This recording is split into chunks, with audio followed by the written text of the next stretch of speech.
General Ataul Gani Usmani তিনি স্বাধীন বাংলাদেশের প্রথম সেনাপতি ছিলেন। তিনি জন্মগ্রহণ করেন ১ সেপ্টেম্বর ১৯১৮ সালে সিলেট সুনামগঞ্জ জেলায়।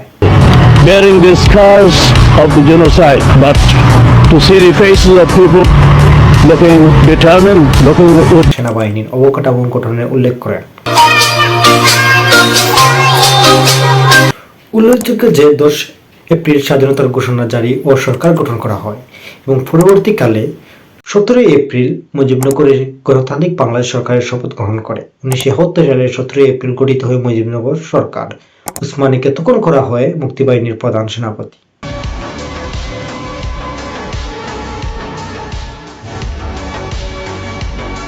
এবং ১২ এপ্রিল থেকে এমজি উসমানী অন্তিম মর্যাদাপূর্ণ বাংলাদেশ সেনাবাহিনীর প্রধান সেনাপতি হিসাবে যুদ্ধ পরিচালনার দায়িত্ব গ্রহণ করেন।